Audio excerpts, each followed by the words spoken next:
Part 3 की शुरुआत वहीं से होती है जहां से दूसरा पार्ट खत्म हुआ था। इसके बाद विंचेंजो, योंग और कुछ रिसर्चर्स की फैमिलीज मिलकर बाबिल कंपनी के एक वेयर हाउस में दाखिल हो जाते हैं और पूरे वेयर हाउस में केरोसिन स्प्रे कर देते हैं। इसके बाद विंचेंजो उस पूरे वेयर हाउस में आग लगा देता है। इसी बीच सीन बैक शिफ्ट होता है जहां पर हम देखते हैं कि विंचेंजो ने मिस्टर पियो और उसके साथी को नहीं मारा था, बल्कि वो सिर्फ एक ड्रामा था और उन्होंने ही उस वेयर हाउस की जानकारी दी थी। फिर हैंसियो वेयर हाउस पहुंचता है जहां पर हर तरफ आग देखकर उसके रोंगटे खड़े हो जाते हैं। तभी यहाँ पर बाबिल कंपनी का रियल ओनर आ जाता है, जो कि कोई और नहीं योंग का दोस्त जुन था। अब यहाँ पर जुन हांसियो पर बहुत ही ज्यादा गुस्सा हो रहा था। वो उसे मारता भी है और उसे समझाता भी है और कहता है कि वेयर हाउस में लगी आग को मीडिया में एक एक्सीडेंट के तौर पर दिखाना, वरना कंपनी की रेपुटेशन पर इसका काफी असर पड़ सकता है। इसके बाद जिम में विंचेंजो हांसियो से मिलता है और वो उससे बात करके समझ जाता है ये तो गधा है, ये इतनी बड़ी कंपनी का मालिक नहीं हो सकता। वहीं जुन होंग से बात करता है और उसे शक हो जाता है कि शायद इसी ने ही वेयर हाउस में आग लगाई थी।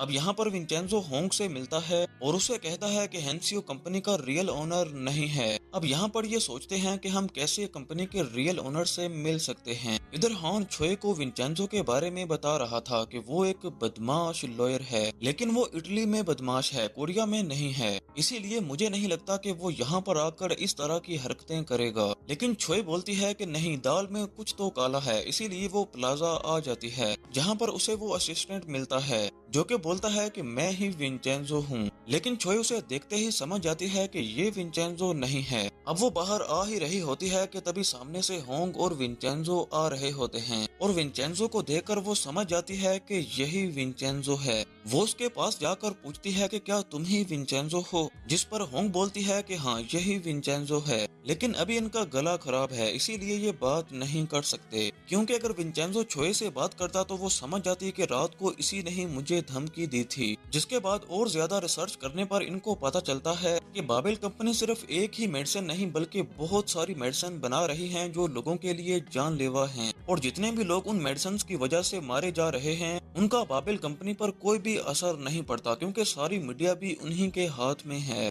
इसके बाद विंचेंजो और हांग वू के पास जाते हैं, जो कि बाबिल कंपनी के लिए ही केस लड़ रहा था। ये दोनों उसे केस छोड़ने के लिए कहते हैं, लेकिन वो उनकी एक नहीं सुनता। इसीलिए विंचेंजो उसको धमका देता है कि अगर तुमने ये केस नहीं छोड़ा तो फिर दुनिया छोड़नी पड़ेगी। इसके बाद ये उन सभी लोगों के पास जाते हैं जिन्होंने बाबिल कंपनी के खिलाफ आवाज उठाई थी, और ये उनको कोर्ट में बयान देने के लिए राजी करते हैं। लेकिन इनमें से कोई भी कोर्ट में गवाही देने के लिए तैयार नहीं था। लेकिन विंचेंजो इन सभी को समझाता है और फाइनली ये सब लोग मान जाते हैं। दूसरी तरफ हांसियो कंपनी आता है न्यू मेडिसिन के लिए बात करने के लिए, और जब वो सभी रिसर्चर के साथ हैंडशेक करता है तो यहाँ पर एक रिसर्चर की हालत बहुत ही ज्यादा खराब हो जाती है और वो बेहोश हो जाता है। दरअसल इस रिसर्चर का नाम ली है और ये प्लाजा में रह रहे मोंग शी का दोस्त है। अब सीन दोबारा से प्लाजा की तरफ शिफ्ट होता है जहाँ पार्क अपने गुंडों के साथ प्लाजा में खाना खाने आता है, लेकिन इन लोगों का मेन मकसद था इस रेस्टोरेंट का खाना बेकार बताकर इसको बंद कर देना। पर इससे पहले ये लोग अपनी दादागिरी दिखा पाते विंचेंजो यहाँ पर आ जाता है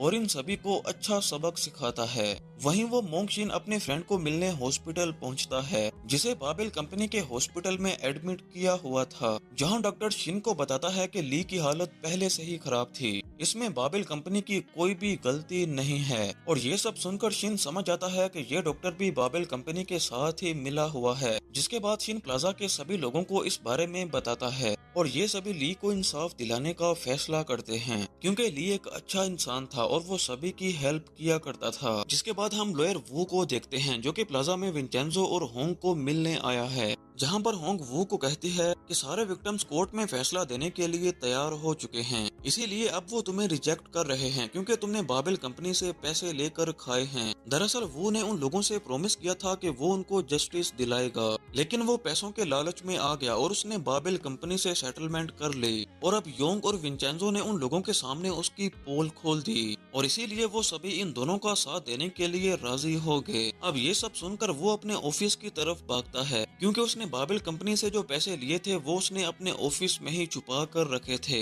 लेकिन जैसे ही वो लॉकर ओपन करता है तो वहाँ पर सिर्फ डोनेशन के डॉक्यूमेंट्स रखे हुए थे, यानी कि विंचेंजो ने उसके सारे पैसे डोनेट कर दिए थे। और इसी बीच यहाँ पर एक आदमी आकर वो पर अटैक करता है और ये सीन यहीं पर कट हो जाता है। इसके बाद हम विंचेंजो और होंग को देखते हैं जो छोए और हान से मिलने आते हैं। अब यहाँ पर विंचेंजो भी बोलने लगता है और छोए समझ जाती है कि उस रात विंचेंजो ने ही उसे मारने की धमकी दी थी। अब हान और छोए समझ जाते हैं कि ये सब कुछ विंचेंजो ही कर रहा है और इसीलिए छोए कहती है कि मैं विंचेंजो से अब उसका बदला लूंगी। इसी बीच हम वू को देखते हैं जिसे विंचेंजो ने एक बीच में फेंक दिया था। जिसके बाद हम इन तीनों को देखते हैं जो इस केस के लिए इंफॉर्मेशन इकट्ठी कर रहे थे क्योंकि इनके पास अब टाइम बहुत ही ज्यादा कम था। जिसके बाद यहाँ पर हेयरिंग का दिन आ जाता है और ये दोनों काफी स्टाइल के साथ कोर्ट में एंट्री मारते हैं और जैसे ही केस की हेयरिंग स्टार्ट होती है होंग नीचे गिर जाती है। दरअसल वो नीचे गिरकर ड्रामा कर रही थी ताकि जज किसी तरह नेक्स्ट डेट दे दे,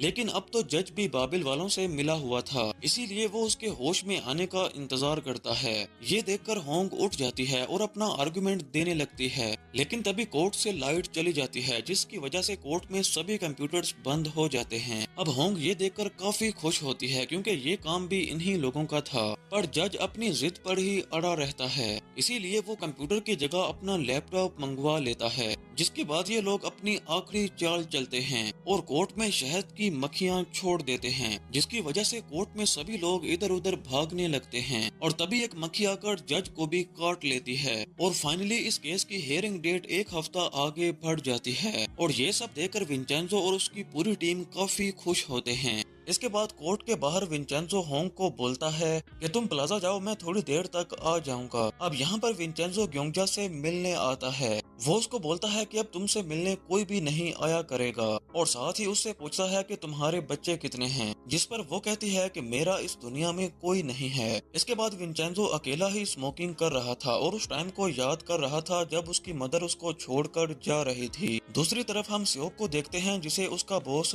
विंचेंजो के बारे में एक रिपोर्ट तैयार करने को कहता है। यहाँ पर विंचेंजो और होंग एक बार में आते हैं और यहाँ पर ड्रिंक करने लगते हैं। यहाँ पर विंचेंजो होंग से प्लाजा के बारे में बात करता है। यहाँ पर होंग कहती है कि मैं तुम्हारी हेल्प सिर्फ एक ही तरीके में करूंगी, तुम मुझे बताओ कि आखिर वो प्लाजा तुम्हारे लिए इतना इम्पोर्टेंट क्यों है। तब विंचेंजो उसको बता देता है कि उस प्लाजा के नीचे 1.5 टन सोना है, लेकिन ये सुनकर होंग हंसने लगती है और वो समझती है कि शायद ये मजाक कर रहा है। इसके बाद विंचेंजो बेसमेंट की इलेक्ट्रिसिटी चेक करने के लिए टेम्पल में जाता है तो रास्ते में सियोक उसको देख लेता है और वो उसका पीछा करता है, लेकिन जब विंचेंजो किसी इक्विपमेंट से इलेक्ट्रिसिटी चेक करता है तब वो कुछ ऐसी पोजीशन में बैठा हुआ था जिसे देखकर सियोक को लगता है कि शायद विंचेंजो प्रेयर कर रहा है। अब यहाँ पर प्लाजा के सभी लोग खाना खा रहे थे और तभी एक गिलबर्ट नाम का एक आदमी इनके पास आता है और इन सबको बता देता है कि इस प्लाजा के नीचे बहुत सारा गोल्ड है और साथ ही ये भी बताता है कि जितने भी लोगों ने ये प्लाजा बनाया था उन सभी को बाद में मार दिया गया था ताकि ये बात राज की राज ही रहे। दूसरी तरफ जुन अपनी असलियत हान और छोए को बता देता है और ये सब सुनकर उन दोनों के चेहरे का रंग उड़ चुका था क्योंकि वो दोनों तो जुन को आज तक एक बेवकूफ ही समझते थे। और यहाँ पर हमें ये भी पता चलता है कि हांसियो जुन का स्टेप ब्रदर है।